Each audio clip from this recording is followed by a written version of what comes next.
Hello and welcome to Problems Physics 1 by 1. So here is a problem. As always, read it, maybe once, maybe twice, and then pause the video and try to solve it yourself. This is a continuation of the previous one. Let's say we fly and we drop and it flies, and this is a parabola and this is h, and we want to see how tolerant it all is, how precise. So let's assume that h is 3000 meters, 3 kilometers, right?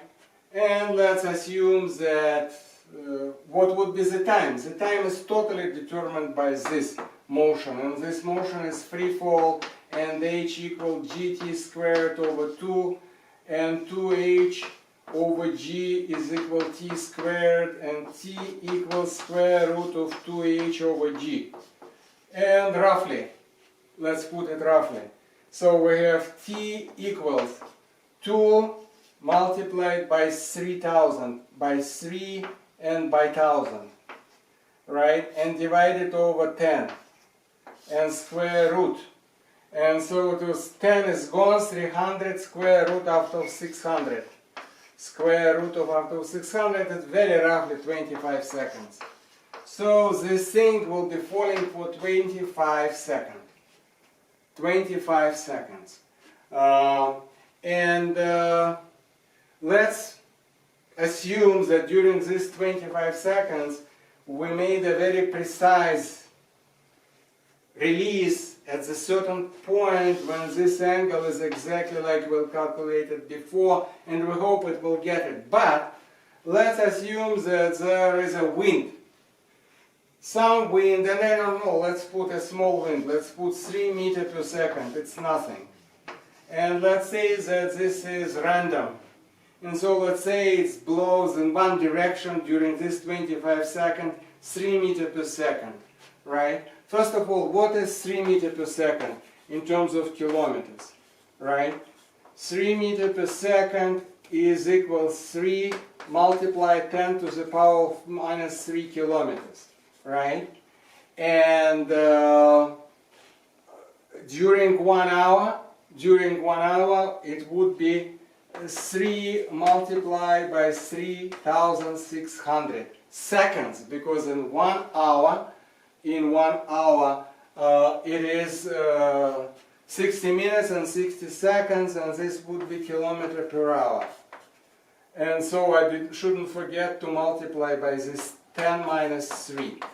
So I have 3 multiply 10 minus 3 multiply 3.6, 10 to the power of 3, and this will be gone, and this would be about 10.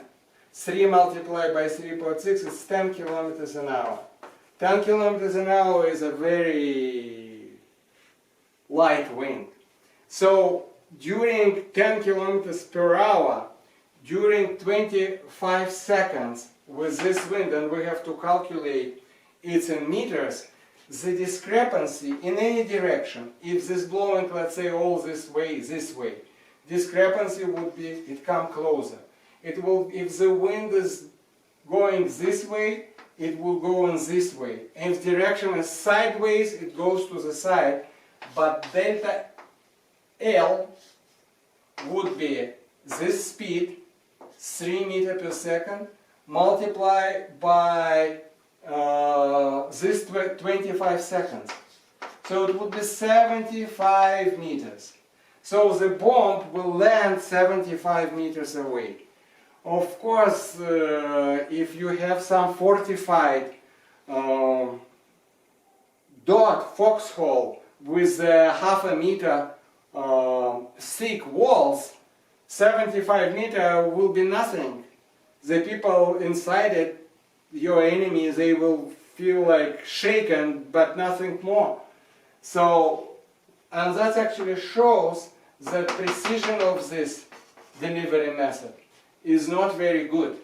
And that's why I showed carpet bombing, indiscriminate bombing. They cover a lot of areas, they kill a lot of destroy a lot of things that they not intend to destroy, but they did it because they didn't have precision weapons, they didn't have rockets during Second World War, and they did it like that. And you know, of course, that more precise way of throwing bombs is when the aircraft, let's say there is an ocean and there is a ship. American bomber, Japanese ship, or it may be UK ship and Luftwaffe bomber, or maybe Russian bomber and German Nazi foxhole. So how they do it precisely?